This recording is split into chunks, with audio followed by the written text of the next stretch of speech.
장윤수 교수님을 모시겠습니다. 큰 박수로 맞아주시기 바랍니다.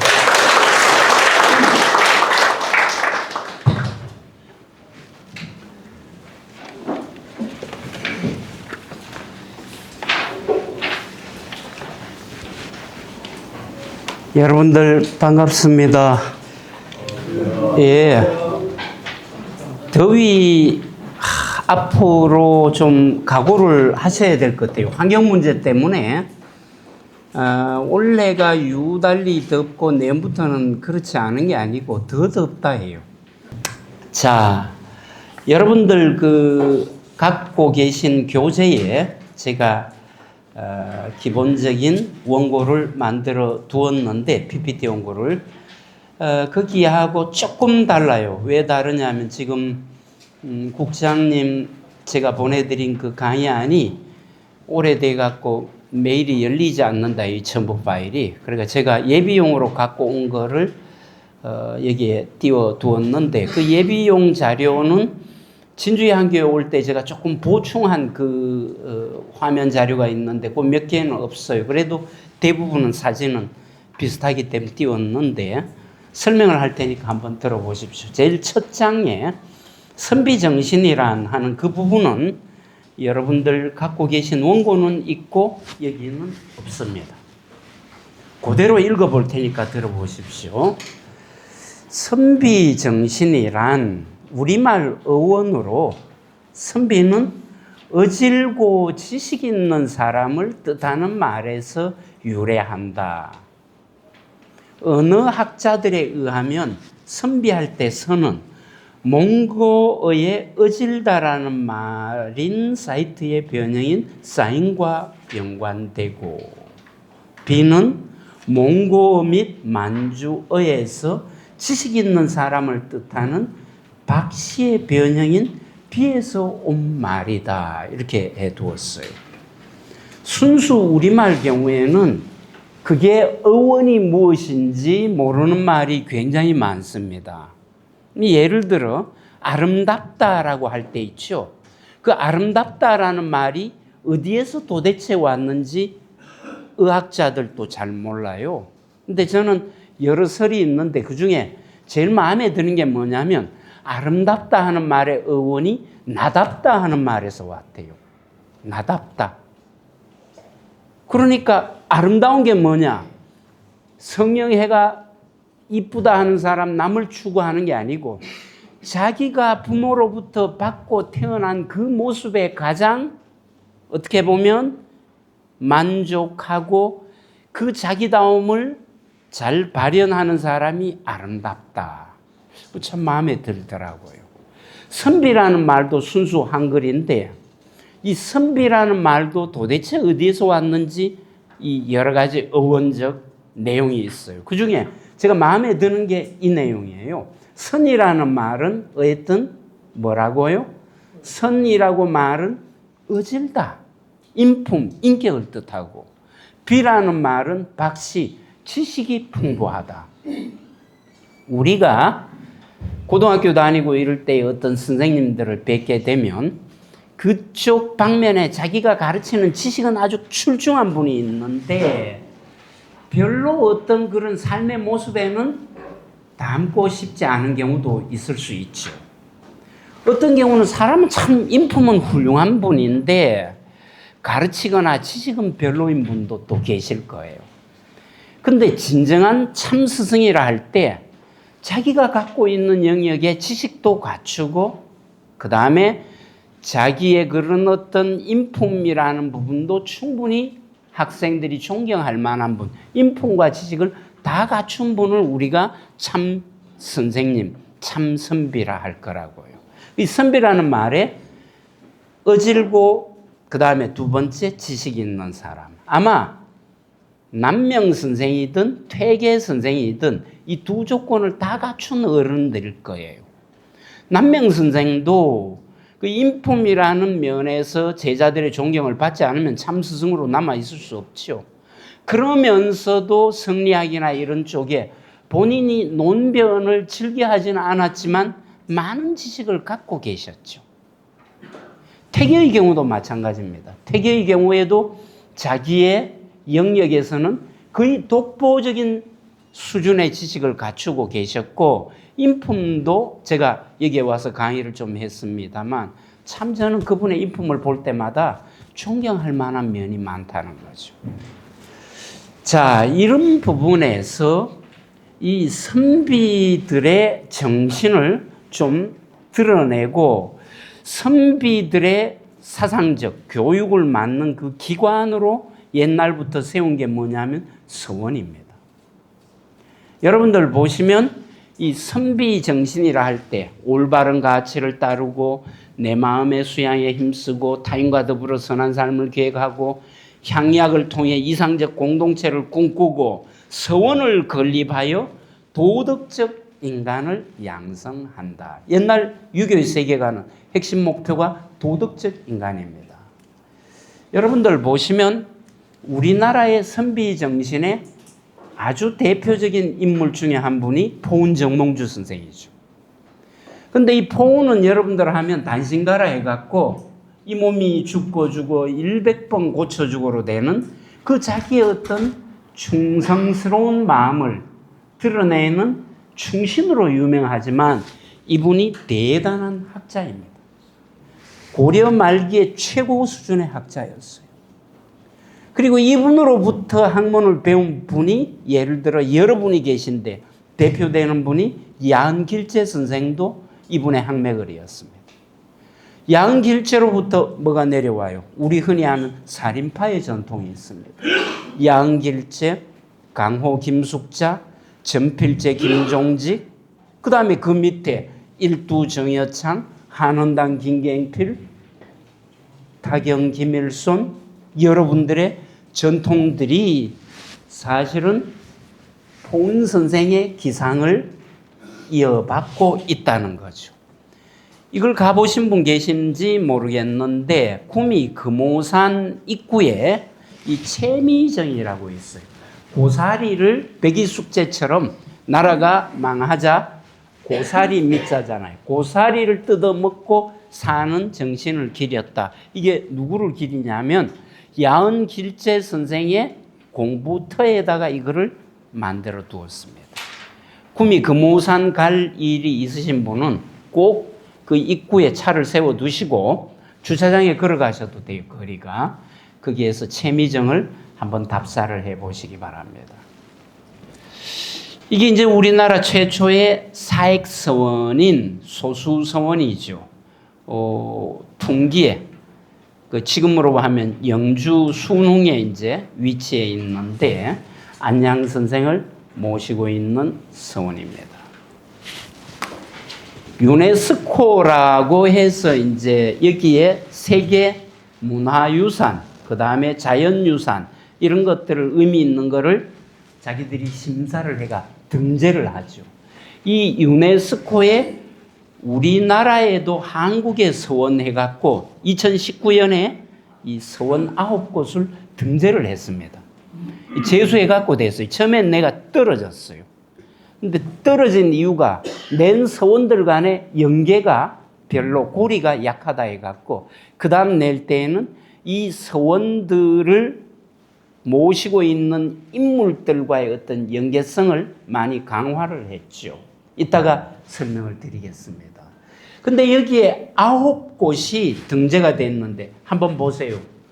영남에 있는 서원이 몇 군데입니까? 여기 소수서원, 남계서원, 옥산서원, 도산서원, 도동서원, 병산서원 9개 중에 무려 6개가 영남에 있습니다. 이 영남 지역이 유교를 우리나라가 유교의 국가라 하고 영남을 특히 인물의 인재의 고향이라는 그 이유가 있는 거예요. 자, 소수서원은 영주에 있고 안양 선생을 모시고 있고 남계서원은 함양에 있고 정여창 선생을 모시고 있고 옥산서원은 경주에 있고 이현적 선생을 모시고 도산서원은 안동에 있고 이황 선생을 모시고 도동서원은 대구에 있고 김괴필 선생을 모시고 병산서원은 안동에 있고 유성영 선생을 모십니다. 저는 아쉬운 게 남명 선생을 모시는 덕천 서원도 들어갔으면 좋겠다 싶은데 왜 못 들어갔나마 그 서원을 할 때는 역사하고 서원 자체의 어떤 그런 그 역사성하고 유적하고 이런 것들을 다 보는데 아마 덕천 서원은 그런 부분에서 조금 부족했던 부분이 있었던 것 같아요. 어쨌든 이 9개 서원이 한국 서원 이 9개가 유네스코에 등재됐는데 이 중에 제가 파란 거 빨간 거 했는 거 있어요. 혹시 아시는 분 왜 제가 파란 거 빨간 거 했을까? 빨간 거는 오늘 주제이니까 당연히 빨간 거 했고 요것도 파란 거를 보면 도산도 파란 거를 했는 게 남계, 옥산, 도산, 도동 4개를 파란 거로 했어요. 예? 맞습니다. 맞습니다. 조선 시대에 퇴계에 돌아가시고 나서 문묘에 종사할 수 있는 조선의 인물 5분을 뽑았어요. 그때 이 합의된 5분이 누구냐 하면 여기에 계신 4분 플러스 누가 빠졌는지 보세요. 퇴계 있잖아요. 이거 정암조광조 선생이 빠졌죠. 정암조광조 선생까지 해서 오현이라 합니다. 오현이라 하는데 정암 선생은 경기도 분이세요. 그 정암 빼고 4분이 조선 오현 중에 영남 분이에요. 영남이 인물의 고장이라 하는 게 이해가 되는 거예요. 조선 초기에.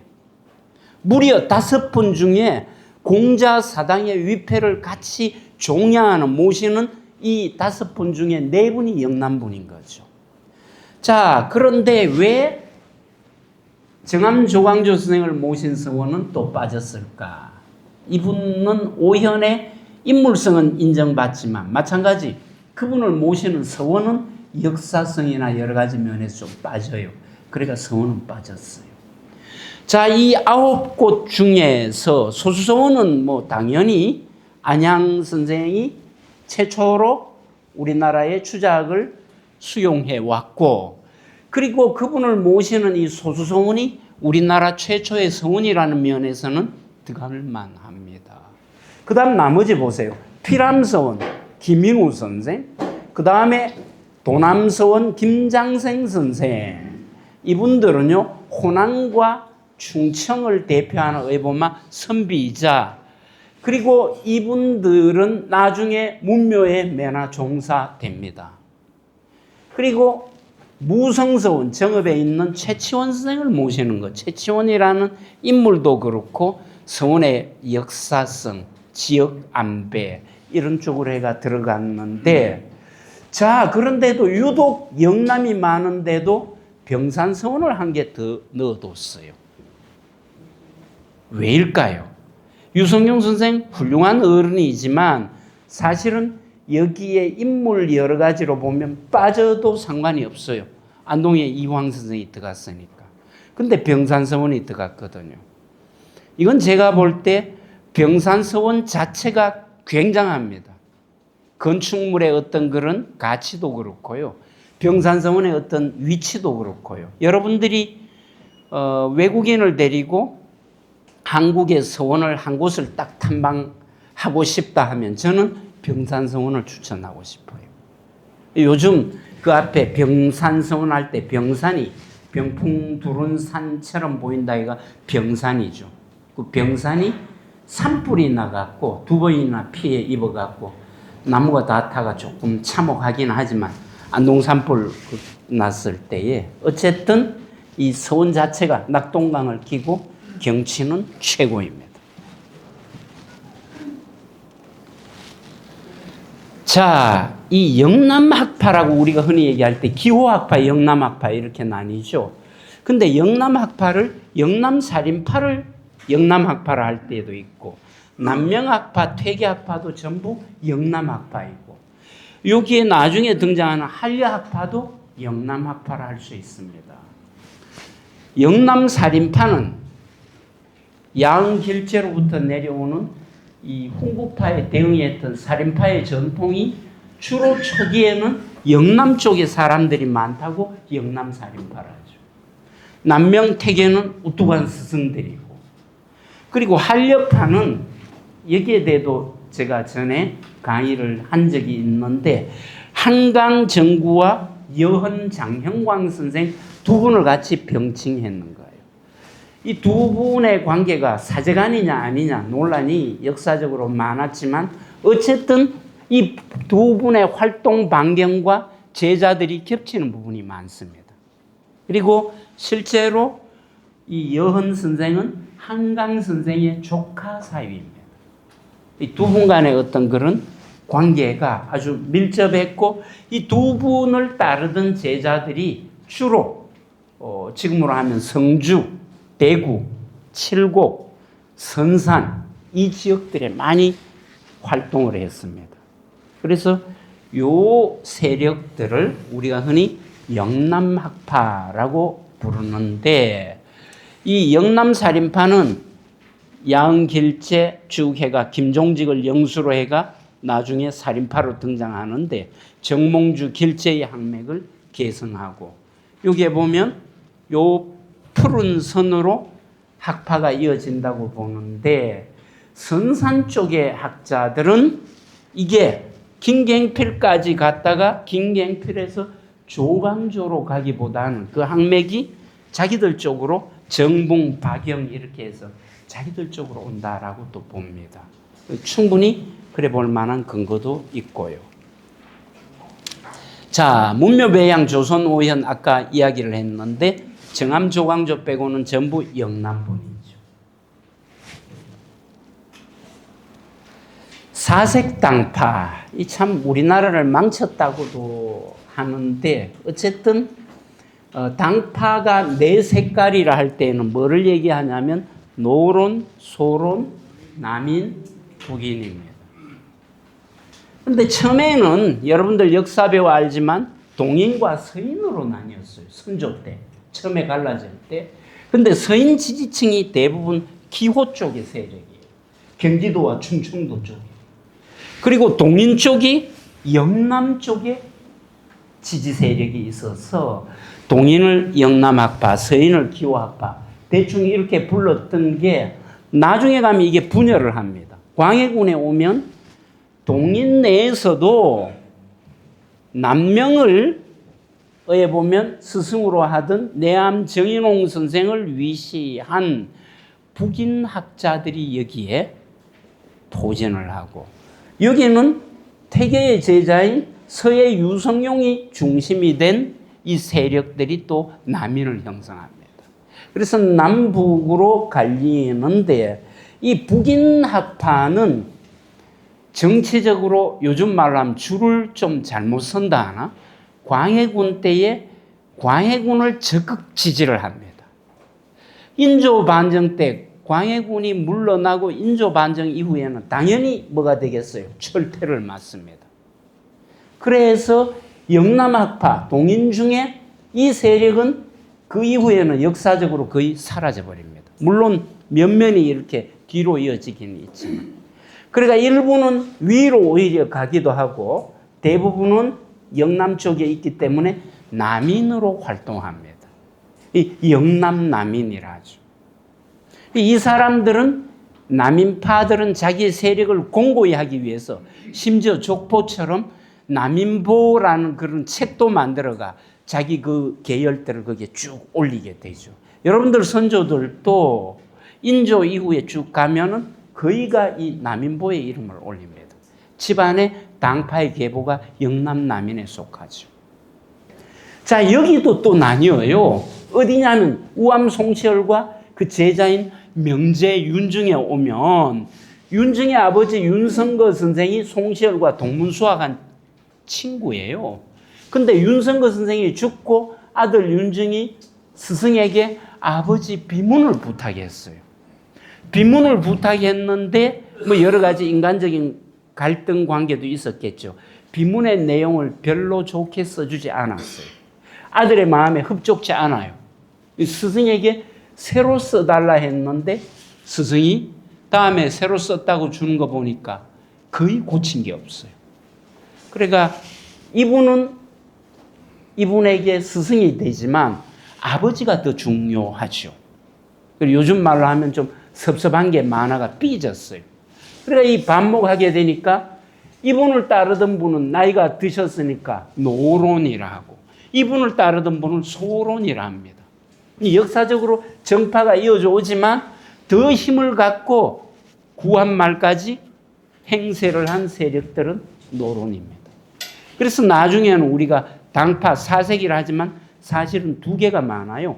기호, 노론, 영남, 남인 이렇게. 태계의 제자들은 다 어디예요? 이쪽이죠. 근데 재밌게도 기호 지방에 있으면서 당파는 남인을 갖는 사람이 있어요. 이게 기호 남인이라 해요. 영남에 있으면서도 동시에 당파는 이 노론을 택하는 사람을 영남 노론이라 합니다. 기호 남인의 대표적인 세력이 다산 정약용을 위시한 실학자들은 대부분이 여기 출신입니다. 여기 보면 기호에 있지만 이 노론이 아니니까 정치력도 못 갖고 기호에 있어 남인이니까 영남처럼 영남 남인의 어떤 학문적 정통성도 좀 세게 못 갖는 여기 보면 소외된 사람들일 수 있죠. 그러니 새로운 학문에 관심을 기울여요. 서학회가 서양학문, 서교, 천주교. 초기 천주교 신자들도 전부 이쪽 계열이 많습니다. 영남 노론은 비록 영남에 있지만 노론의 당색을 갖기 때문에 여러분들 인조 이후에 이쪽 사람들 관직한 사람 보면 높이 올라간 사람이 거의 없습니다. 왜요? 여기서 정권을 잡고 있으니까. 그런데 이 사람들은 영남에 있으면서도 당직을 관직을 갖습니다. 이 대구의 대표적인 성씨 중에 하나인 달성 서씨 집안이 영남 노론입니다. 제가 다다음 주에 그 구미 성리학 역사관에서 학회 때 발표를 하는데 김취성이라는 선상김씨 집안의 그 학자예요. 근데 그 학자들 김취성, 김치문 형제분 학회인데 김치문이라는 분 아랫대로 내려가다 보니까 희한하게 대부분이 그 집안은 영남 남인인데 후손 중에 한 분이 이쪽 영남 노론 쪽에 당색을 갖더라고요. 같은 문 중에서도 좀 계속 뭐가 있어요? 갈등 관계가 있는 거예요. 자, 어쨌든 이러한 당파 속에 태계는 당파를 사실은 크게 구애받지도 않고 태계 당시에는 이 갈등이 심하지도 않았는데 그럼에도 불구하고 이 태계는 영남 남인의 어떤 그런 상징적 인물로 되고 그 제자들도 그런 식으로 된 거예요. 요 얘기는 이따가 도산서원 하면서 이쪽 출신인 다산 정약용이 당시에 이쪽 세력을 비판하는 그 얘기할 때 다시 한번 언급을 하겠습니다. 병산서원 불나기 전의 모습입니다. 야, 멋져요. 저는 중국의 서원도 가봤지만 이렇게 멋진 서원은 사실은 중국이나 한국이나 크게 본 적이 없어요. 10월에 또 주자학회가 무이산에 주자 고향에 있어갖고 갑니다. 주자가 그 활동했던 무이산 지역도 경치가 엄청 좋습니다. 그리고 그 주자에 그 머물렀던 서원들 또 뭐 그런 대로 괜찮지만 좀 뭔가 갑갑하게 그 담장으로 둘러 막히고 이런데 이 병산서원 한국 건축의 특징은 이 주변 경관으로부터 다 이 차단물은 다 담장이나 이런 거를 낮추거나 이거를 완전히 개방식으로 터버렸어요. 그래서 이 만대루고 앞에 여기에 정교당 쪽인데 여기 앉으면 앞에 이 산이 말 그대로 무슨 서원의 일부처럼 확 다 펼쳐지고 앞에 아시죠? 낙동강이 굽이굽이 흘러가고 뒤에는 야트막한 산이 비보처럼 이렇게 하고 멋진 풍경입니다.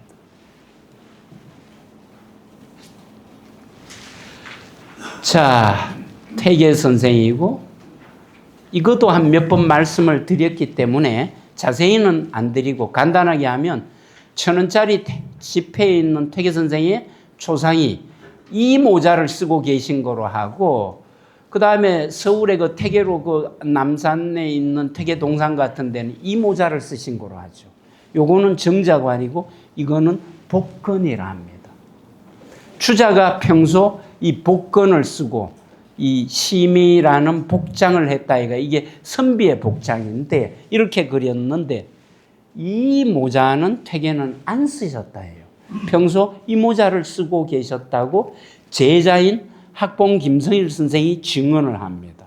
보시면 뭐라고 하느냐 하면 학봉 선생이 김치려라는 제자가 복건과 심의를 만들어 보냈어요. 그랬더니 복건은 승려가 쓰는 두건 같아 쓰기에 편치 못하다 하고 심의 옷은 받아 입고 모자는 뭘 쓰셨어요? 정자관을 쓰셨다. 그러니까 요 모자가 아니고 이 모자를 썼다는 거죠. 서원의 명칭은 원래 당나라 현종 때 궁궐의 책의 편수처이던 이 여정전 서원이 또는 지편전 서원이 이 서원의 유래다. 당나라 때에 생겼어요. 그리고 이 서원은 송나라 때에는 지방의 사숙이라는 게 뭔지 아시죠? 어떤 스승이 있으면 예를 들어 그 영화 그 조훈현 그 명인하고 그 다음에 누구예요? 그 제자인 이창호 국수하고 두 사람이 이제 영화 주인공이 돼 갖고 스승이 제자가 10년 내는 자기를 못 이길 줄 알았는데 어느 날 충격적으로 제자에게 지게 돼요. 근데 이게 일회성이 아니고 그때부터 계속 스승이 지는 거예요. 근데 이 스승이 제자에게 정말로 노력을 해가 불꽃 같은 승부욕을 불태워서 한번 다시 승리하게 되는 그 장면을 그린 영화인데 그때 이창호라는 어린 소년을 전라도에서 이 조훈현이 누가 추천해갖고 자기 집으로 데려가가 의붓 가르치잖아요. 먹이고 가르치는 그게 사숙의 형태입니다. 사실은 이 사숙이라고 하는 것은 송나라 때 지방의 사숙, 공부방인 거예요. 지방의 어떤 그런 국가에서 인정하지 않은 제도로는 인정하지 않았지만 어떤 학문이 행해지던 그런 이 역할을 해서 그때 서원이라는 이름이 있어서 수양서원, 석고서원, 악록서원, 백록동서원 요 네 개가 중국의 당시 4대 서원입니다. 그리고 이 백록동서원은 바로 추자가 강론하던 곳이라 해갖고 아주 중요하게 여깁니다. 근데 이 백록동서원이 흰 사슴이 살던 동네 이렇잖아요. 근데 우리나라에도 이 백록동 서원과 연계가 됩니다. 여러분들 거의 모든 서원에 가면 백록동 서원에 추자가 만든 원규라 해가 요즘 말하면 학칙 비슷하게 학생들이 이렇게 해야 된다라고 해놓은 그 원규가 있어요. 그 원규가 백록동 원규죠. 그 원규가 우리나라 거의 모든 서원에도 다 달려 있는 거예요. 자, 여기 넘어가면 보시면 이게 백록동 서원의 장면입니다. 그래서 여기 보면 이 주자 상이 앞에 큰 게 있고 우리나라 서원하고는 모습이 뭔가 좀 이미지가 달라요. 우리 서원은 아까도 얘기했지만 트인 구조고 그리고 건물이 개방적이고 굉장히 시원시원한데 좀 뭔가 안에 복잡하게 이렇게 다닥다닥 이렇게 지은 느낌은 들어요. 도산서원이 그 창건된 거는 태계가 돌아가신 지 4년 뒤인 1574년에 이 태계의 학문과 덕행을 추모하기 위해서 서당 뒤편에 만들어 갖고 위패를 모셨지요. 대부분 서원이 그래요. 그 어른이 돌아가신 뒤에 그 어른이 공부하시던 터전 뒤편에다가 짓는 거죠. 그리고 1575년에 한석봉이 쓴 편액, 도산서원이라는 편액을 받게 되죠. 여러분들 도산서원 정교당 가면 보시는 이 정면의 현판이 흰 배경에 검은 글씨 이 현판이 한석봉의 친필입니다. 그리고 여기 선조 때에 이루어졌는데 한 번씩 뭐 제가 그런 재미삼아 얘기합니다만 그 도산서원에 가면 그 강의 해설하는 분들이 그런 퀴즈를 내요. 이 네 자 중에 한석봉이 대단한 명필이지만 한 글자가 좀 불안하게 썼다. 어떤 글자고 해가 1, 2, 3, 4 이렇게 묻기도 하고 해요. 저는 그 글솜씨가 붓글씨를 별로 못 쓰다 보니까 제 보기에는 모르겠는데 제가 대구에 유림들 그 모임이 있어요. 거기에 어르신들 한 1000여 명이 내기로 나뉘어 갖고 모이신 데가 있는데 거기 강의를 할 때에 제가 한번 물었더니 몇 분들이 그 똑같이 대답을 하시더라고요. 1번이라고. 그러면서 1번 중에도 어디냐고 이 어깨선이라고 이렇게 얘기하대요. 이 글 쓰시는 분들은 아시는 거예요. 그 고수는 못 속이는 거예요. 지금도 저는 이게 왜 어색한지 모르겠지만 글 쓰는 분들이 이게 뭔가 좀 부자연스러운 게 있는 것 같아요. 물으면 사람들이 우리 학생들은 1번이라 해요. 깜짝 놀라갖고 1번 어디에서 느껴지노고 막. 요 안에 게 자기 알고 있던 도자, 질그릇 도자하고는 그 획수나 부수가 다르다는 거예요. 요거는 요렇게 이체로 쓰는 거고 그게 아니다. 그 어떤 서체의 모습이나 이런 게 불안정한 걸 찾아봐라 하면 대부분 또 뭐라 하냐면 3번이라 해요. 왜요? 서자 이거를 덜 그었대. 그게 아니고 붓글씨 쓰는 분들은 요 선이 불안하다라고 얘기를 합니다. 혹시 서야 하는 분들 그렇습니까? 자, 도산서원은요, 흥선대원군 때 전국의 서원이 너무 많다 해갖고 47개만 놓아두고 다 없앴죠. 그때에 없어지지 않는 서원은 분명히 우리나라를 대표하는 서원들 중에 하나입니다. 도산서원도 그때 없어지지 않았고 63년에 와갖고 도산서원 정교단, 서원, 상덕사, 정문이 보물로 지정이 되었어요. 69년에 사적으로 지정되었고 대대적인 보수를 했고 지금도 매년 봄가을로 향사를 지내고 있습니다.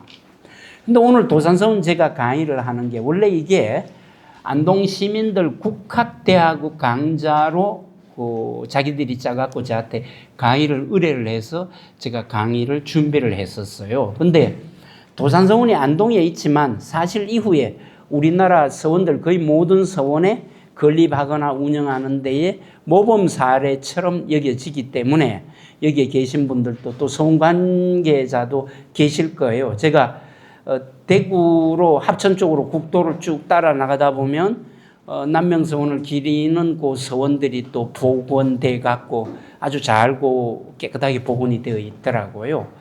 그래서 서원 관계자들 분들이 여기 결국은 경남에 유림의 그 지도자들이 대부분 와 계시니까 한번 참고를 하시라 해갖고 도산서원의 그 현판들의 그 의미하고 유래 이런 것들을 오늘 강의 주제로 한번 만들어 본 겁니다. 절 건물들은 대략 상덕사, 사당입니다. 정교당, 한존재, 동재서재, 광명실, 장판각, 도산서당, 영락서재, 농운정사, 전사청, 고직사, 유물전시관 이렇게 위치해 있습니다. 이래 보시면 이게 제가 인터넷에서 긁어왔어요. 이런 자료가 있더라고요. 잘 만들어뒀어요. 경내 배치도를 하고 여기에 노란색으로 표시를 하고 파란색으로 표시를 했을 거예요. 여러분들 강의하는 흑백이어서 안 드러나니까 그 볼펜이 있으면 요 노란색은 이렇게 따로 별도로 표시를 하고 파란색은 이렇게 따로 표시를 해두면 나중에 보기 좋습니다. 근데 이 노란색은 퇴계 돌아가신 뒤에 지어진 건물이고 파란색은 퇴계 생존 시에 있던 건물입니다. 표시를 해보면 나중에 도산서원 답사 가면 구분하면 아주 편리하시겠죠. 근데 제가 이 얘기를 안동에 가서 강의를 했는데 마친 뒤에 한 분이 질문을 하더라고요.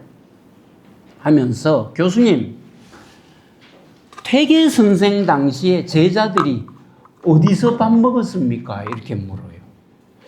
저는 깊게 생각해 보지 않은 터라 고직사에서 뭐 밥도 하고 안 먹었겠어요 했더니, 그런데 교수님 아까 강의하실 때 보니까 그려놓은 데에 이 고직사가 하고직사가 있고, 요 보면 그 위에 상고직사도 있었는데, 요 건물도 전부 노란색으로 칠했고 파란색으로 칠해 둔 데에는 고직사가 없던데요. 물어요. 당연한 질문인데 그 생각을 제가 깊이 안 해먹은 거예요. 그분이 안동에서 이제 젊은 부인데 매나 그 안동 역사 같은 거 문화에 관심을 깊게 갖고 있는 분이에요. 그 모를 때는 모른다 하는 게 제일 낫죠. 제가 그까지는 생각을 못 했는데 그 나중에 한번 확인하고 알아보고 연락을 드리겠습니다. 그분 명함을 받았어요. 가지고 와서 제가 이렇게 저렇게 찾아보았더니 그분 말씀이 맞아요. 이 상고직사, 하고직사가 있는데 이 하고직사는 원래가 이 밑에 퇴계 당대에 지어진 것으로서 이 노은정사, 영락서재 이게 기숙사이거든요. 여기에 머물던 학생들의 밥을 마련하고 식사를 준비하던 곳이 하고직사예요. 근데 이게 원래는 여기에 나오는 도산서당, 노은정사 이 사이에 위치되었대요. 딱 그 위치가 맞잖아요. 요 선생님께가 공부하고 여기에 기숙사식인데 요쯤에 있었는데 나중에 이 건물들을 마련하면서 진입로를 내면서 불편하니까 이거를 이쪽에 새로 옮겨 지었다 하더라고요. 근데 이제 이 그림을 그리는 사람이 여기도 노란색으로 해가 이렇게 만들었던 거죠. 자, 어쨌든 요 윗부분은 퇴계 이후에 돌아가시고 지어진 서원 건물들이고 이 밑에는 퇴계 선생이 계시던 도산서당이고 제자들의 머물던 기숙사이고, 그리고 위에도 보면 핵심 건물이 두 개입니다. 이 상덕사하고 여기에 정교당이죠. 상덕사는 퇴계 선생 위패를 모시는 사당이고, 정교당은 그 학생들이 모임을 갖기도 하고 뭐 이런 큰, 요즘 말로 하면 강당식의 건물이 이 정교당이죠. 여러분들 도산서원 답사를 가보시면 제일 외부로도 많이 알려진 건물은 이 정교당이죠. 자, 하고직사 제가 정리를 했습니다. 퇴계 당대에는 이미 있었던 건물이죠. 이 건물이 없었다면 서당에서 글 배우던 학생들의 식사를 준비할 수가 없었는데, 원래는 서당과 같은 공간에 있었지만 서원 진입로 공사로 인해가 1932년에 지금 있는 이 위치로 옮겨갔다 합니다. 여기로. 자, 이게 멀리서 서원을 찍은 겁니다. 보시면 이게 뭐죠? 도산서당입니다. 퇴계 선생이 직접 기거했던 건물입니다. 여러분들 가시면 제일 어떻게 보면 도산서원 답사의 핵심은 이 건물에 있습니다. 이 건물. 이 건물은 퇴계가 직접 설계까지 했는 건물이죠. 그 다음에 요 옆에 있는 이 건물이 그 노은정사인데 학생들의 기숙사로 마련되어 있는데, 보면 공부하다 할 때 이 공자 모양으로 지붕이 되어 있습니다. 자, 이게 아주 귀한 자료입니다.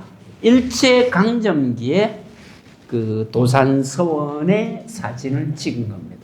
한 100여 년 전입니다. 지금으로부터.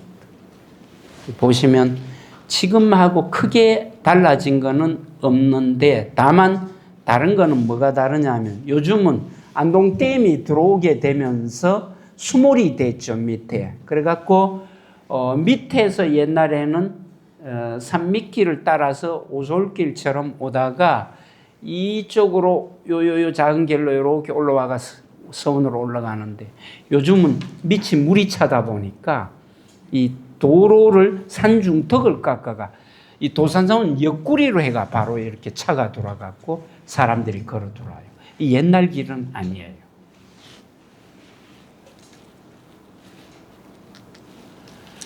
자, 여러분들 1,000원짜리 지폐에 보면 뒷면에 이 그림이 나와 있어요. 나중에 쉬는 시간에 한번 1,000원짜리 지폐를 지금 꺼내도 되고 이렇게 꺼내갖고 확인을 해보세요. 보면 이 1,000원짜리 지폐의 앞에는 퇴계의 초상을 넣고 뒷면에 이 그림이 나와 있는데 왜 이 그림을 넣었을까? 퇴계와 관련이 있습니다. 여기에 보면 계상정거라 해가 계상정거도로 알려져 있습니다.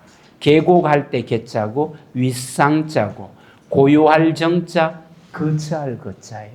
이게 누구 그림이냐 하면 겸재정선의 그림입니다. 겸재정선 선생이 영남 지역에서 현관벼슬을 했어요. 그때 이분이 영남을 곳곳을 돌아다니면서 그림을 꽤 남겼는데 이분이 퇴계 선생의 인품을 사모하다 보니까 이쪽에 안동에 와서 이 풍광을 그리는 거죠. 계상이라는 것은 퇴계가 사시던 그곳을 계상이라고도 하지만 원래 계곡 부근, 계곡을 끼고 있는 그곳에 이 마을에서 집에서 고요히 거처하다. 퇴계를 이 형상화하는 거죠. 그래서 재밌게도요. 여러분들 보시면 이게 이제 도산서원 풍광이에요. 요즘은 이 산 중턱으로 해가 쭉 들어오는데 야, 예쁜들 그림 그리는 거 보면 이미지를 멋지게 잡아 그립니다. 그걸 무슨 드론 띄워놓고 사진 찍어갖고 이 그림을 그렸듯이 이걸 그려내요. 이분이 여러분들 아시다시피 겸재정선의 금강산 그 그림 이렇게 그려낸 거 보면요. 만물상 그림 같은 거 한번 보세요. 그걸 어떻게 다 못 볼 건데 전체를 꿰듯이 해갖고는 그 완전히 그 핵심 되는 부분을 골격하고 이래 산세를 해가 그려내는 거 보면 멋집니다. 이것도 그래요. 이 한 장면에 이걸 다 못 볼 건데 도대체 어떻게 해서 이걸 그려냈나 몰라요. 이 옛날에는 요 길 따라 이렇게 돌아 들어오는 거예요. 들어와서 이 보이죠? 요쪽 보입니까? 이렇게 해서 밑에서부터 위로 올라갑니다. 예. 근데 지금은 옆구리로 바로 들어와 버리죠. 그리고 그때는 퇴계 계실 때에는 이거 외에 위에 서원이라는 거는 없었기 때문에 굉장히 조용하고 한적한 건물이죠. 그런데 여기에 이제 퇴계 선생이 계신던 도산 서당을 그리면서 재밌게도 마치 퇴계 생전에 퇴계 선생이 여기에 계시듯이 인물을 그려 놓았어요. 안에. 이 가상퇴계입니다. 안에. 얼마나 존경했습니다. 이게 계상정거도이고 겸재정선의 그림인데 그래서 1,000원짜리 뒷면에다가 수록을 해 두었다. 예, 시간이 대충 50분 되었기 때문에 이까지 강의하고 10분 쉬고 이어서 마저 하도록 하겠습니다. 수고하셨습니다.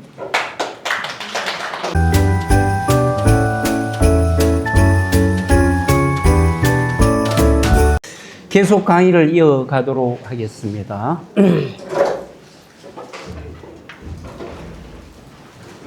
자, 도산 서원의 핵심은 상덕사입니다. 퇴계 선생의 위패를 모시는 사당이죠.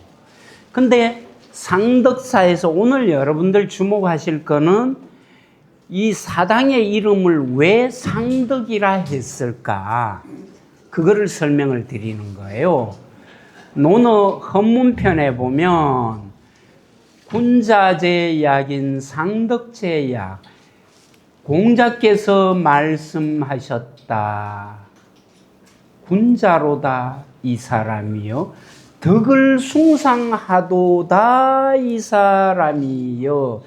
거기 마지막에 한자가 끊겼는데 상덕제약인입니다.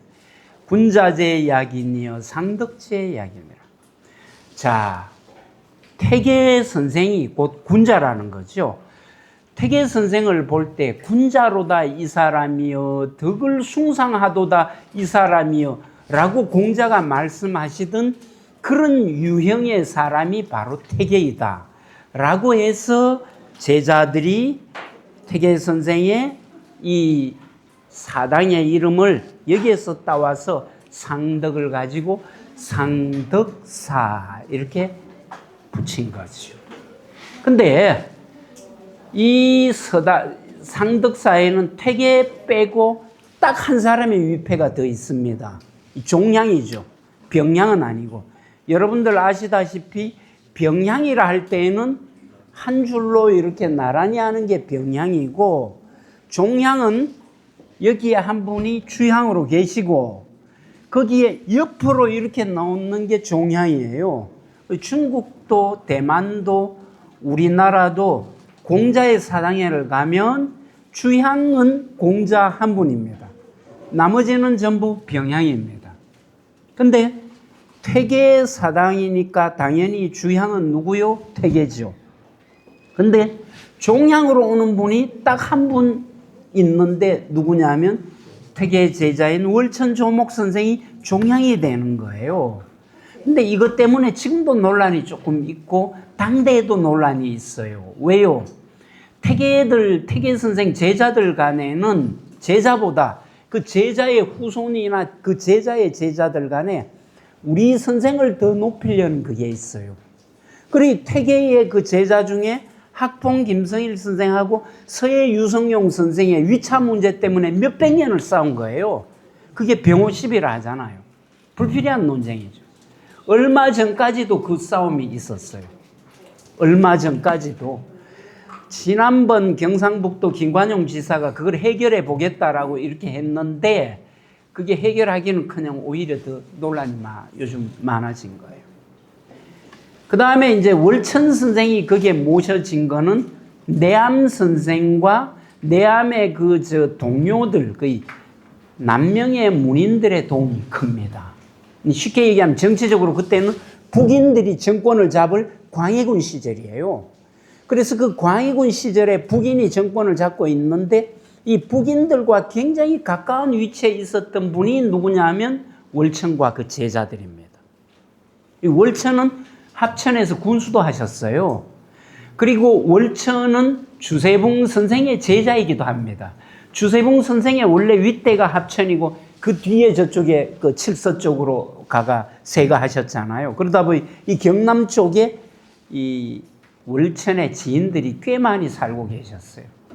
그래서 그분들이 아무래도 서해나 이런 분들은 당파가 다르고 분명하게 어떤 자기들과 정적으로 이렇기 때문에 좀 마음이 편치를 않죠. 그리고 월천을 학봉이나 이런 데보다는 모셨던 게 그 뒤로는 합의점에 이런 분이 한 분도 없습니다.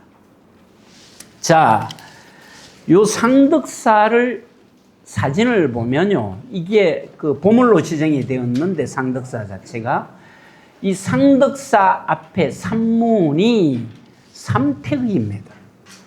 삼태극.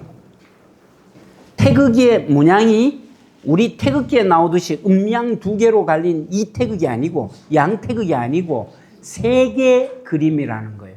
한 개, 두 개, 세 개. 근데 이제 학자들 간에도요, 삼태극과 양태극을 구분하는 거에 대해서 확실하게 말한 사람이 없어요. 쉽게 얘기하면 삼태극은 어디서 유래했고 양태극은 분명히 어디서 유래했냐면 양태극은 주역에서 유래했습니다. 음양이. 근데 삼태극이 어디에서 유래했고 어떤 데는 삼태극하고 어떤 데는 양태극 하는지 이 정리된 게 없어요. 여러분들 여기 진주 여기 향교에도 보면 문에 태극을 그릴 거라고요. 근데 대부분 양태극을 많이 하고 어떤 데는 또 삼태극을 하고 이래요. 근데 이제 그래도 여기에 깊이 연구한 학자들의 설을 참고해 보면 제가 볼 때 산자의 공간에는 양태극을 주로 많이 하고 죽은 자의 공간, 사당이라든가 임금의 왕릉 앞 이런 데는 삼태극을 많이 하는 것 같아요. 옛분들은 어떤 기준을 갖고 했는지는 모르지만 후대 오면서 그게 막 섞여버린 거예요. 또 어떤 데는 보면 같은 문에다가 가운데는 삼태극하고 양쪽에는 또 양태극 그린 데도 있어요. 근데 그 기준이 있어야 될 것 같아요. 근데 가장 이 사당 중에, 서원의 사당 중에 오래된 이 사당, 지금 남아있는 거로, 건물로, 당시에 지을 때 규모를 그대로 갖고 있는 게 상덕사거든요. 상덕사에는 사당에, 죽은 자의 공간에는 삼태극을 그렸어요. 저는 여기에 계신 분들에게 제가 건의를 하면 여러분들도 사당이나 이런 데는 삼태극으로 우리가 정리를 하고 산자의 공간에는 양태극으로 하면 어떨까 이런 제안을 해봅니다.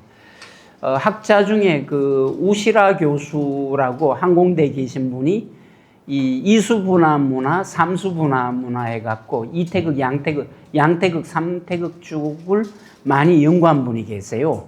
그분 설명을 따르면 양태극은 이 농경문화, 중국의 문화 쪽에 흐름들이 강하고 주역이 작동했죠. 삼태극은 천지인 삼재 이렇게 해서 이 산악문화, 주로 신라하고 이 우리나라로 하면 이 동쪽 백두대간을 따라 내리는 이쪽에 유목민 위로부터 오는 그쪽 문화의 흔적이 있다 이렇게 가설을 세우고 연구를 많이 했는데 꽤 참고할 만한 얘기가 많습니다. 어쨌든 옛날 문화를 여러분들 보시면 궁금증을 가지면 좀 많은 발전도 있고 그래도 도움도 되는 게 있을 것 같아요. 앞으로 어느 건물에 옛 건물 가시면 태극이 그려져 있으면 이게 양태극인가 삼태극인가 구분도 해보시고 이게 왜 여기 있을까 이런 생각도 해보시기 바랍니다.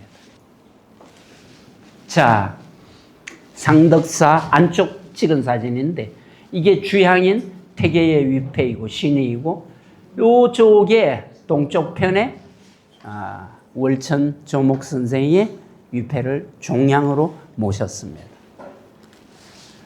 자, 정교당이죠. 정교당은 여러분들 보시면 이 제일 유명한 이 건물입니다. 근데 이 정교당의 성교육의 중심이 되는 건물인데 여기에 이름은 왜 전교라고 했을까? 이게 이제 여러 가지가 있겠지만 정교라는 말 그대로 하면 법도 전에 가르칠 교자거든요. 이 법도를 가르치는 집이다. 그래서 정교당이죠. 여기에 정교당의 의미가 사전에 보면 전장교화, 주관교육 이런 뜻이 있는데 문진론이라는 책에 보면 이런 게 나와요. 현선리지 정교, 니는 공자를 뜻하죠. 중리. 공자의 그 법도와 가르침을 펼쳐 드러내다 해서 현선리지 정교 이런 말이 나옵니다. 어쨌든 정교당이라고 할 때에는 법도를 가르치는 집이다. 이 도산서원에서 무슨 기능이라고요? 정교당이 도산서원에서 교육, 강하게 기능을 하는 곳이 정교당이다. 이 정교당 이 건물은 도산서원을 상징을 하다 보니까 제가 책을 두 권을 이렇게 지으면서 경북 북부 지역 성리학 하는 책을 지었어요. 그걸 하면서 경북 북부 지역 그 성리학은 당연히 중심이 누굽니까? 퇴계니까, 도산서원이니까 표지 사진으로 도산서원을 실었습니다. 이게 책 표지입니다. 그리고 대구 지역, 대구, 성주, 칠곡, 그 다음에 심지어 구미, 선산, 인동까지 포함해가 대구권 성리학 연구를 쓰면서 이 대구권에서 가장 그 중심 인물 역할을 했던 한원당 김경필 선생, 도학자로 유명하죠. 이분의 도동서원 사진을 여기에 또 실었습니다.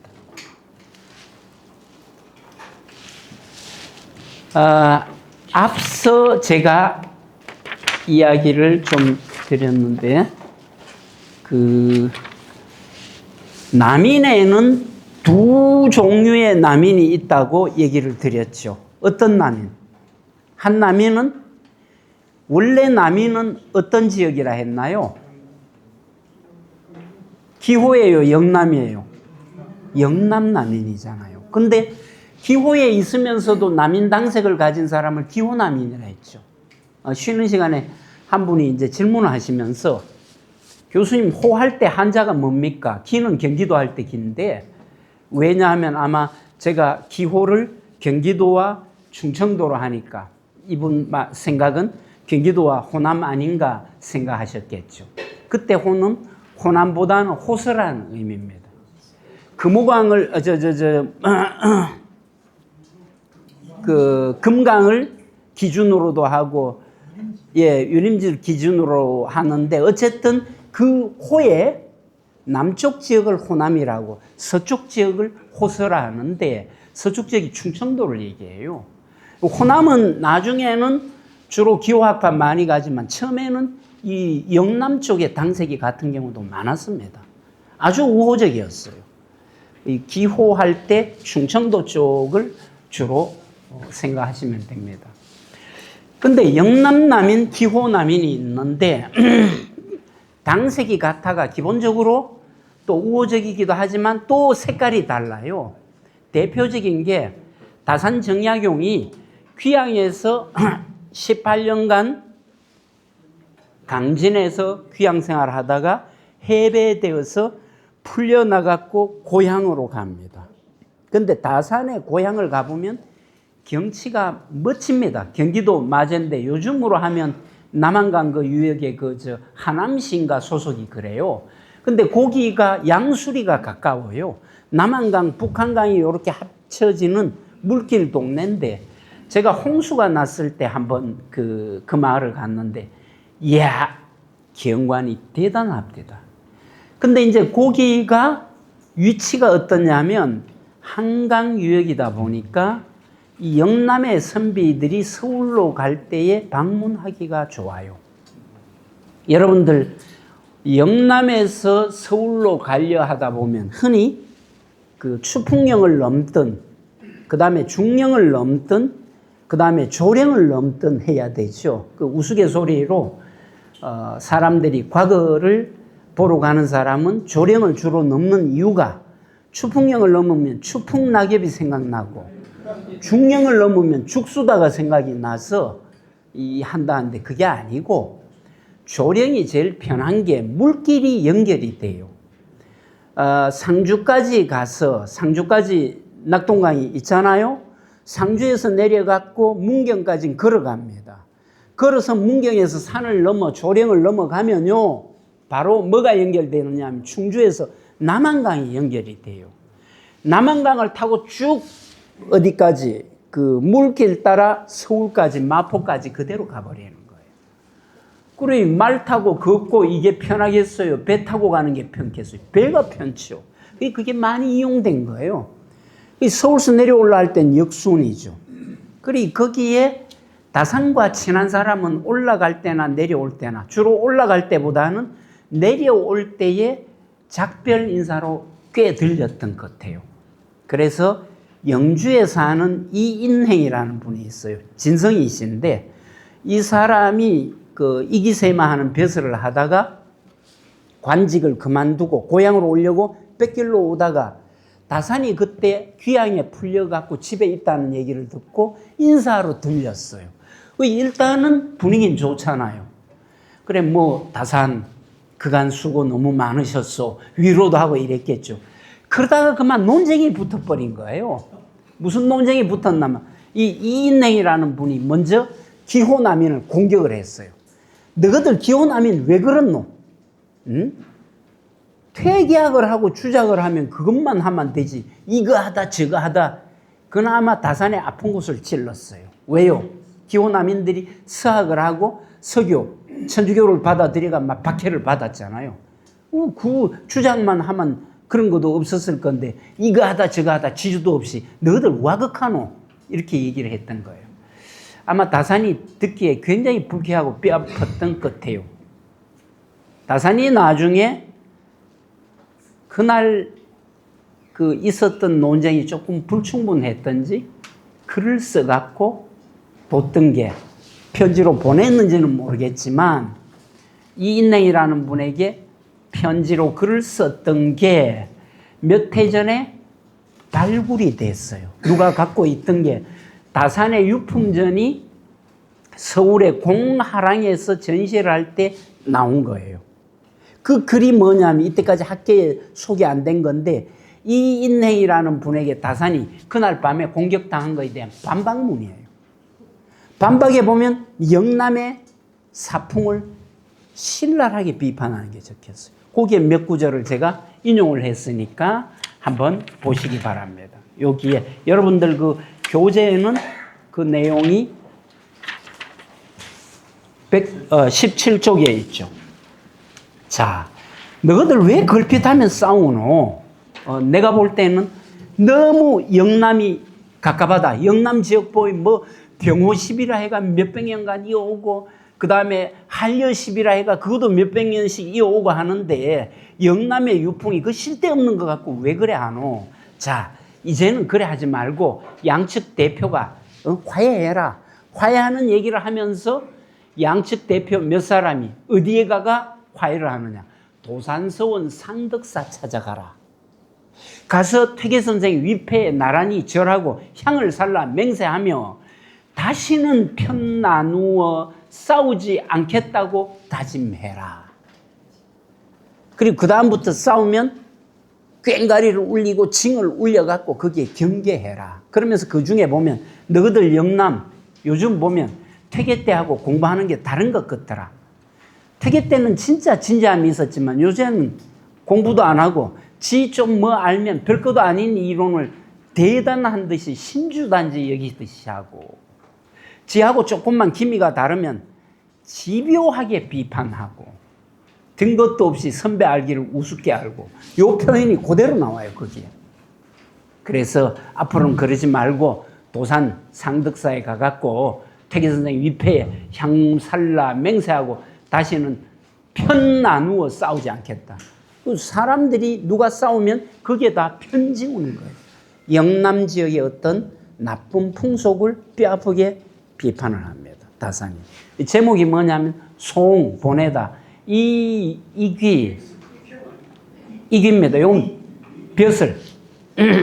인행은 이름을 잘 안 쓰잖아요. 옛날에. 이귀벼슬을 하던 이 시에게 남쪽 북쪽의 학술에 대한 설을 보내다. 이게 뭐냐면 남쪽 북쪽은 남쪽은 영남노로 남인을 이야기하고 북쪽은 기호 남인을 이야기하죠. 그 영남 남인과 기호 남인의 학술에 대한 그 논쟁을 여러 가지 벌였는데 그에 대한 내 입장을 보낸다 해서 이 글을 쓰게 됩니다. 자, 그 다음에 보면 그때의 상덕사가 등장할 만큼 조선 후기에 다산이 상덕사가가 너희들 싸우지 않겠다고 맹세해라 할 만큼 남인들에게 상덕사는 퇴계사당은 정신적인 상징물입니다. 그 다음에 한존재라고 있어요. 한존재는 여기에 보면 이 건물의 윗부분에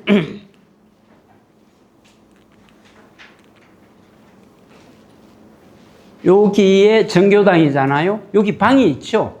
이 방 이름이 한존재입니다. 서편에 있죠. 이거는 요즘 말로 하면 흔히 그 교장실이라 할까? 원장이 거처하던 공간이고, 한존이라는 요 말은 추역 건캐 문헌전에서 나왔어요.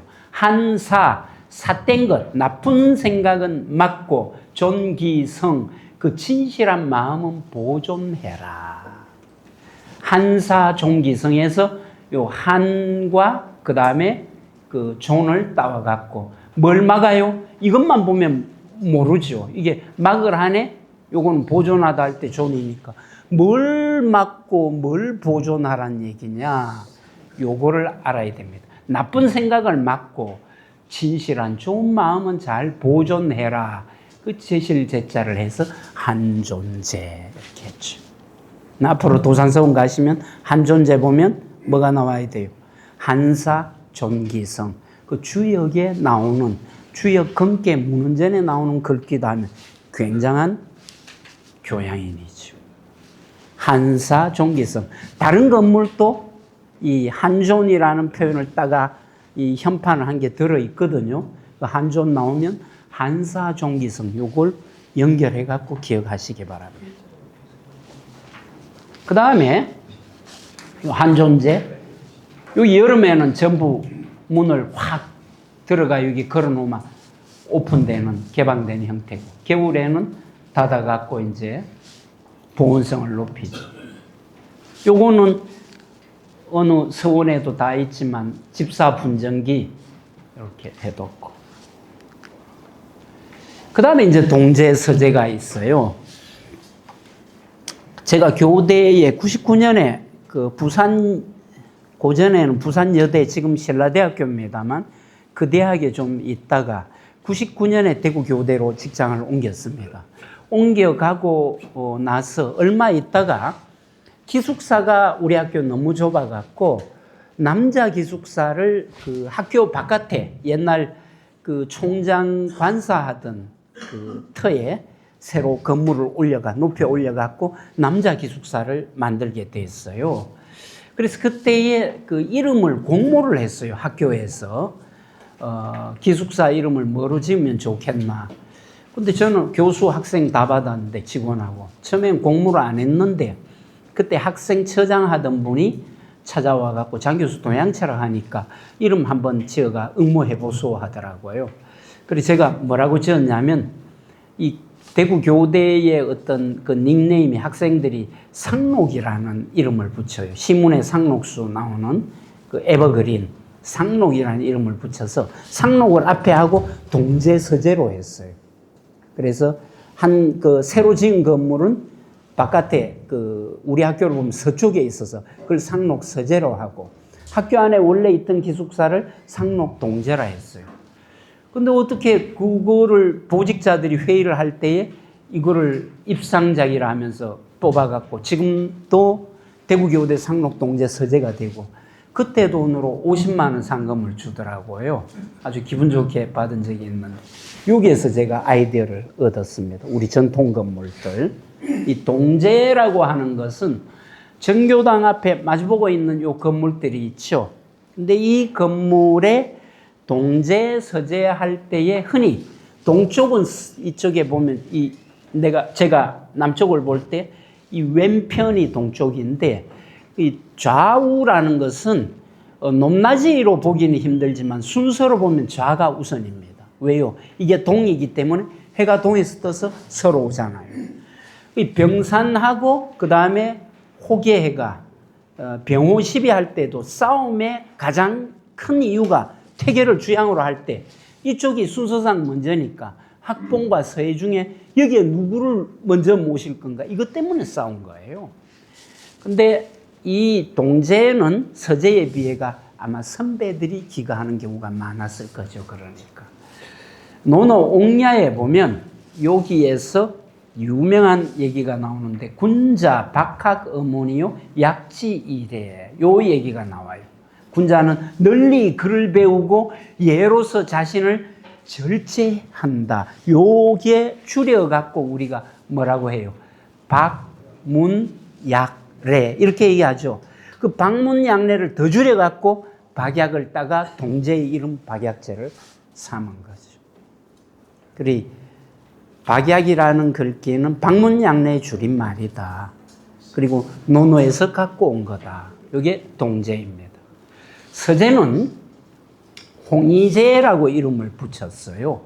요 홍이라는 뜻은 넓다, 꿋꿋하다, 굳세다 이런 뜻인데 이거는 논어 태백에 정자왈, 사, 불가이, 불홍이, 임중이 도원 유명한 구절이죠.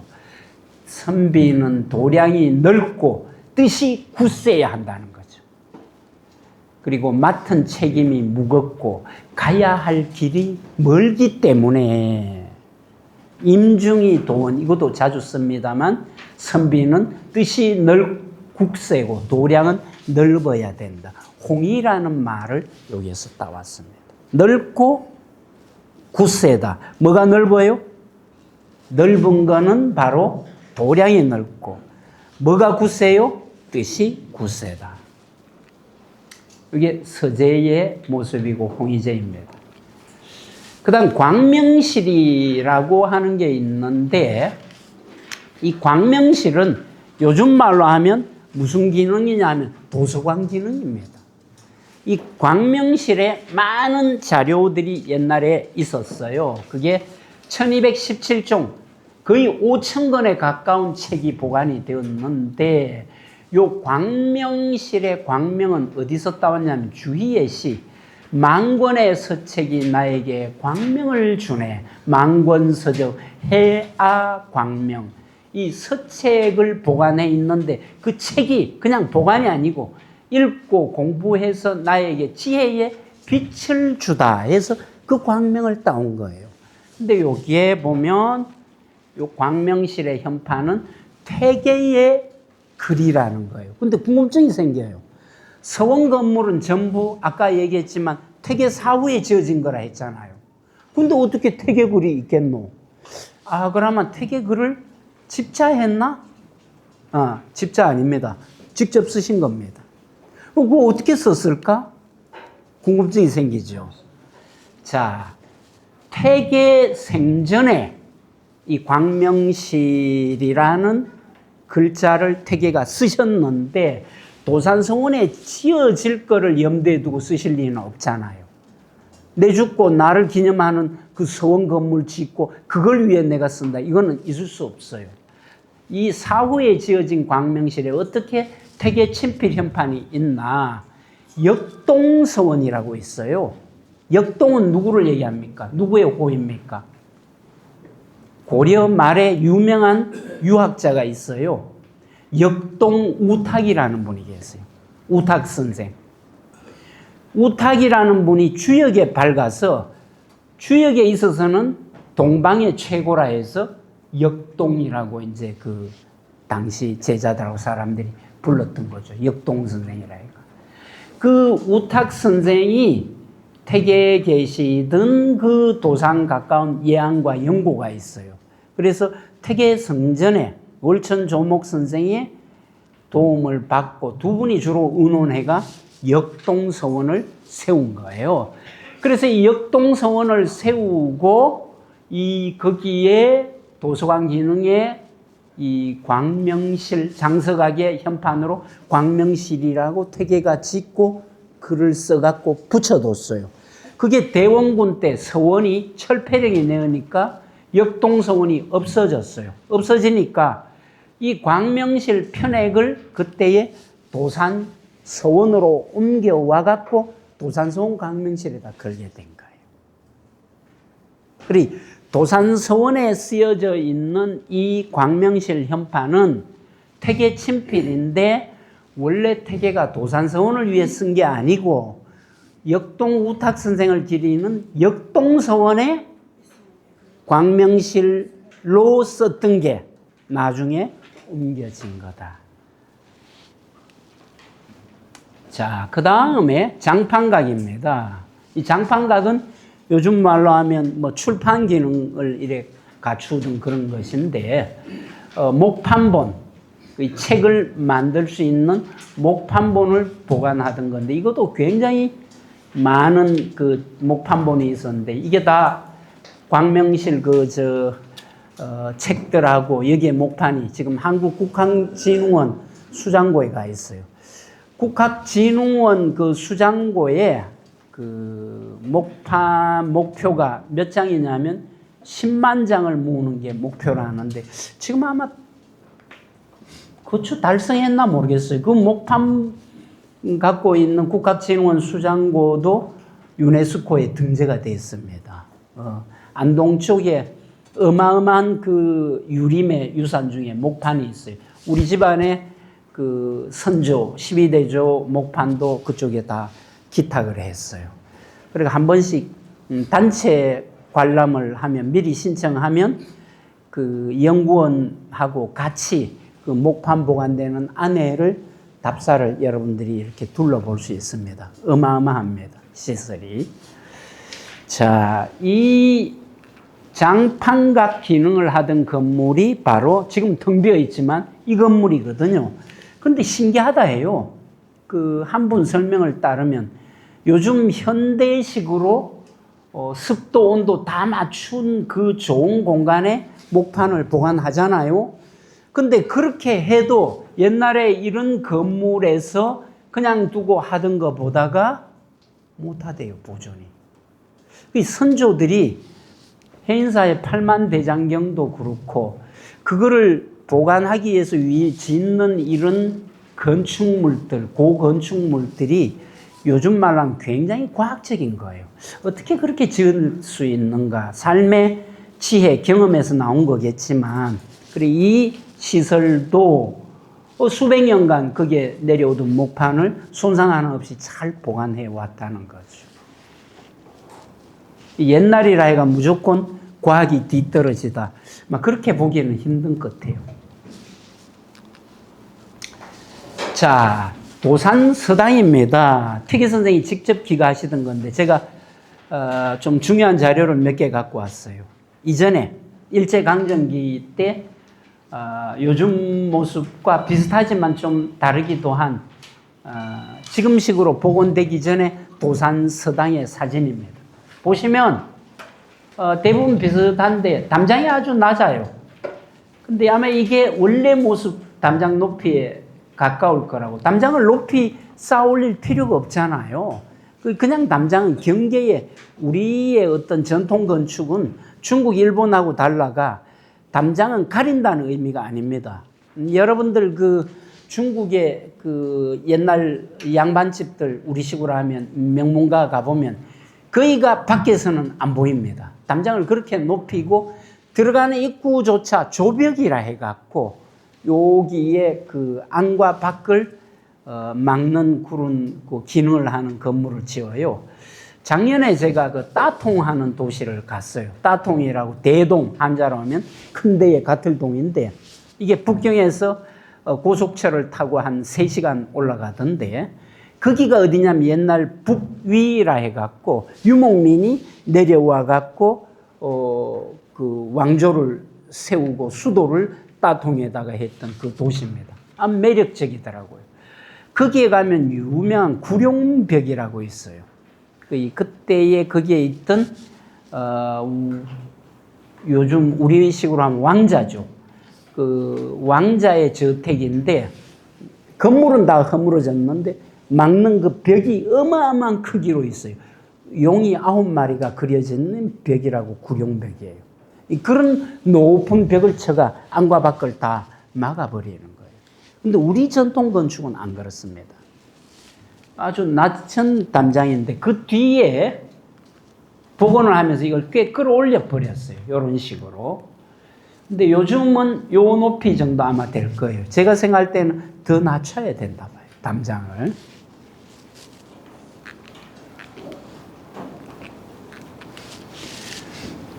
도산서당은 태계가 처음에 짓기로 마음먹은 거는 1557년. 여러분들 태계 출생이 1501년이니까 남명선생도 그렇고, 그래서 57년은 57살이죠, 우리나라. 이 삶의 후반부에 의해 보면 이분이 70에 돌아가시는데 1557년에 서당을 짓기로 마음먹고 58년에 작업을 시작해가 61년에 완성을 했어요. 그리고 이때부터 서원에 들어가셔서 서당에서 공부를 하셨는데 60에서 70까지니까 거의 약 10년 정도가 태계가 여기에서 생활하시고, 태계의 거의 모든 수준 있는 저작이 이 시기에 다 나옵니다. 이 10년간 서당 시기에. 그리고 보시면 그때 지어진 건물이 도산서당.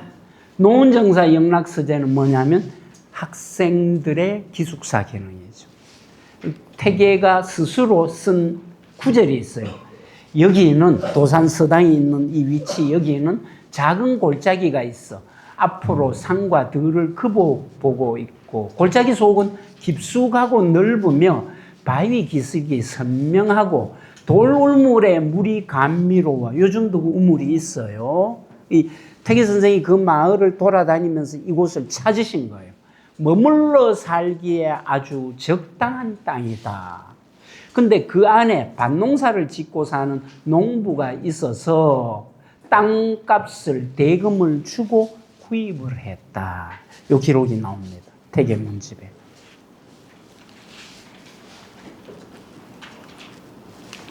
이 영락서재라는 게 이 건물이 재밌어요. 이겁니다. 영락서재는요, 이게 이제 서원에서 제일 아랫부분에 자리 잡은 건물인데, 노은정사하고 같이 기숙사인데, 이거는 학부형이 지어준 건물이에요. 이 정사성이라는 분이 있는데, 이 정사성이 태계의 제자가 될 때, 그 아버지인 정두라는 분이 주도해갖고 아들이 거기에 가니까 여기에 건물을 지어줬죠. 그래서 유홍준 씨가 나의 문화유산 답사기에 우스갯소리를 했더라고요. 우리나라 최초의 기부제 입학이다. 이렇게 해갖고 건물 지어주고 기숙사 지어주고 아들을 그 제자로 만들었다. 뭐 그건 아니죠. 먼저 아마 제자로 받았을 거고 아버지가 학생들의 숙소가 좀 부족하다 싶어가 주도해가 하셨겠죠. 영락이라는 말은 아마 다 아실 거죠. 유붕자원박내면 불력 낙호와. 이 공부하러 여러 벗들이 함께 모였잖아요, 거기에. 그래서 여러 벗이 멀리서 각자 왔으니 이 또 즐겁지 않겠는가 해서 여기에서 따갖고 영락이라 해서 이름을 영락서재 이렇게 지었죠. 도산서원 가시다 보면 제일 아랫부분 제일 처음에 만나는 건물이 이 건물입니다. 그 다음 노은정사입니다. 노은정사는 지붕 모양이 이 공짜로 되었어요. 이 위에서 찍은 사진이 없어가 이렇게 왔는데 여기 삐져가 2개 나왔죠. 반대쪽으로도 이만큼 똑같이 나갔어요. 연결하면 공부할 때 이 공짜 모양의 건물이 아주 독특하죠. 근데 이제 이 노은정사도 이 기숙사식인데 공짜 모양의 건물인데 이게 세 부분에 돼 있어요. 동쪽 마루는 시습제, 이건 주로 공부하던 곳이고 서쪽 마루는 관라는 휴식 취하던 곳이고 그 다음에 뒤쪽에는 지숭료, 학생들이 잠자던 숙소이죠.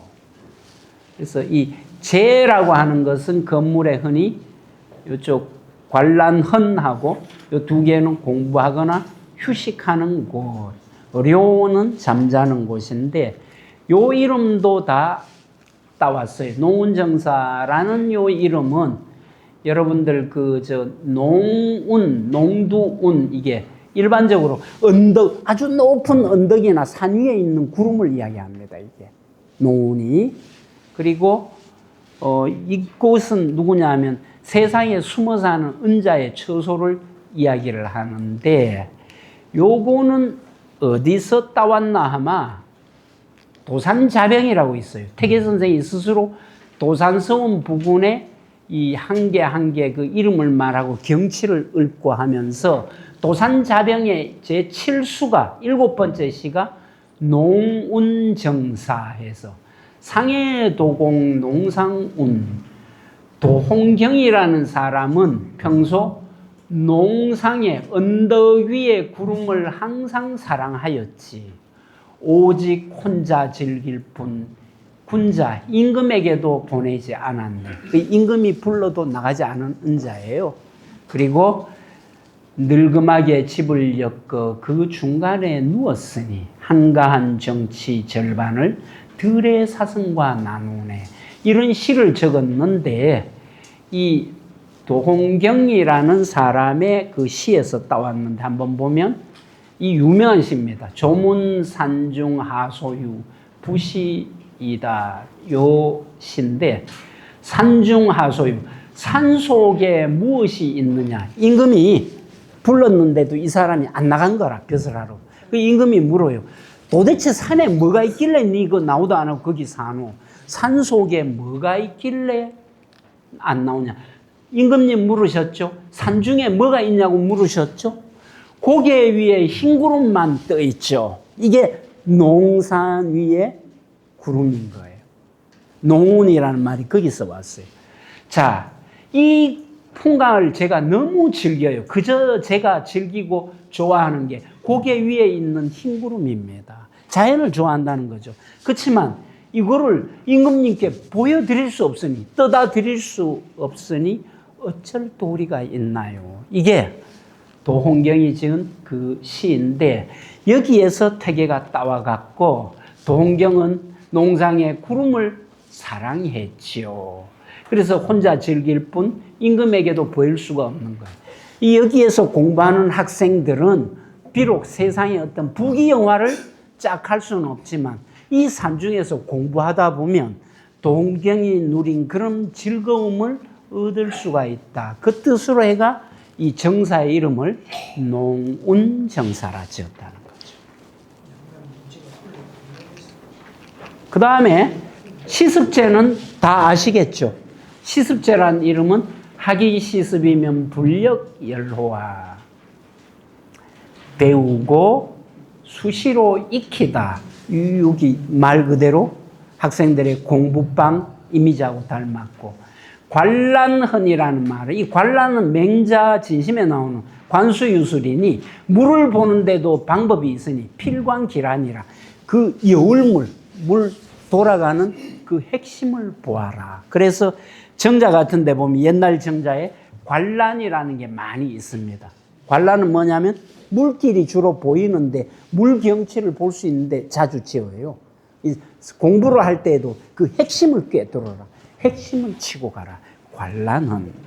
그 다음에 지숙료는 머무를 지에 머무를 숙입니다. 그칠지. 이게 노는 미자에 보면 자로가 어떤 은자를 만났는데 그 얘기 중에 나중에 은자가 자로에게 여기에 머물고 자거라 했다 해서 지숙이라는 말을 지자로숙 노는 미자에서 따와서 지숙료. 이 이름이 전부 유교 고전이나 아니면 옛 식구에서 따오는 거죠. 그냥 하나도 되게 마음으로 지은 이름이 없는 거죠. 전사청이 있습니다. 이런 아주 보잘것없는 건물인데 말 그대로 이거는 제사를 돕기 위해 지은 건물이죠. 향사를 지낼 때 제물을 마련하여 두던 제수청 주고가 있습니다. 이 건물. 자, 이 옥진각은요, 태계당대나 옛날에 지어진 게 아니고 현대에 지어진 건물입니다. 이 태계의 유품 전시각인데 이거를 왜 제가 갖고 왔느냐면 이 옥진이라는 이름도 그냥 따온 게 아니고 이게 법칙이 있습니다. 옥을 떨치는 각이다. 이런데 한번 보세요. 건물이 현대 건물이죠.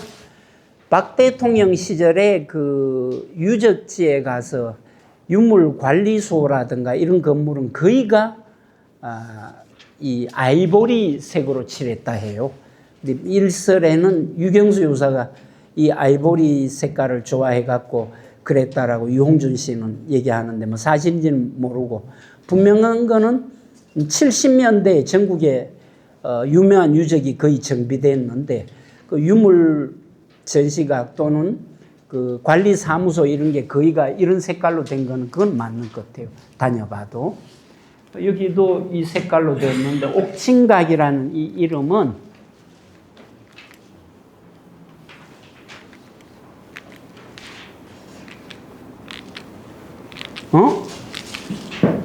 이게 왜 빠져버렸나? 여러분들 책에는 나오네요.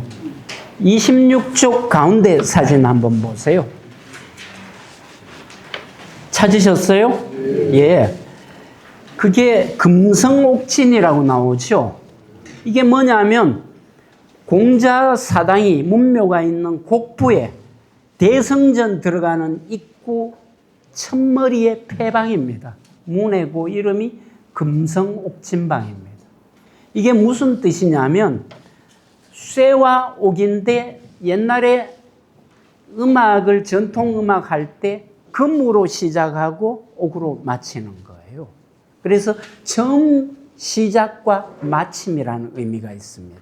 쉽게 얘기하면 이 공자의 사상이나 생애나 가장 핵심되는 처음이자 끝이 여기에 대성전이다. 이런 상징성이 있고 여기서는 퇴계 선생의 삶의 일상 모든 것을 전시해 놓은 곳이라 해가 아마 옥진각을 했던 것 같아요. 그리고 이 유물 전시각에 들어가면 많은 유물이 나오는데 제가 우리 학생들을 데리고 답사를 가면 한 번씩 물어요. 둘러보고 밖에 나와가 여러분들에게 제일 좀 가슴에 와 닿는 유물이 뭐냐 물어요. 물으면 학생들이 이제 태계 선생이 직접 빨간 글씨로 주석 달아놓은 공부한 흔적, 그게 신기하기도 하고, 또 어떤 학생 같은 경우는 그 지구본 비슷한 게 그게 관심이 있다는 거예요. 옛날에도 그런 게 있었네요. 그건 지구본이 아니고 혼천이라 해가 우주의 이치를 그림으로 표현한 겁니다. 이제 설명을 해요. 그러면 꼭 나오는 질문이 있어요. 누군가 학생들이 교수님은 뭐가 제일 감명 깊게 와 닿습니까? 이래 얘기를 해요. 그러면 제가 유물을 한 개 이야기를 하죠. 이게 태계 선생이 직접 방을 쓸던 빗자루입니다. 평소 쓰시던 그 빗자루를 여기에 전시를 해 두었어요. 예, 요 얘기를 하면 대학원생들은 이구동성으로 쇠소응대 이렇게 얘기해요. 저한테 배운 게 수업 때 배운 게 있기 때문에 쇠소응대라는 게 여러분들 아시다시피 소학에 나오는 아이 가르침으로 처음 가르쳐야 될 게 쇠는 물 뿌릴 쇠. 아침에 빗질하려면 흙먼지가 나니까 물 뿌리고 소 청소하다 할 때 빗질하고 부모님께 대답하고 손님 맞고 이런 어떤 기본적인 생활 예절을 소학에서 강조하죠. 그리고 유학에서는 어에 보면 그런 생활 예절의 공부가 가장 핵심이 되고 이런 걸 확충해서 나중에 뭐로 나가요? 대학의 공부로. 수신제가 치국평천하는 대학의 공부로 나간다는 거죠. 그래서 이제 태계 선생의 그런 삶의 모습들이 이 쇠소응대하는 이 빗자루에서 응축적으로 또 하나 나온다. 그런 분이 손수 방 쓰시고 했다는 자체가 어에 보면 수신의 한 모습이죠.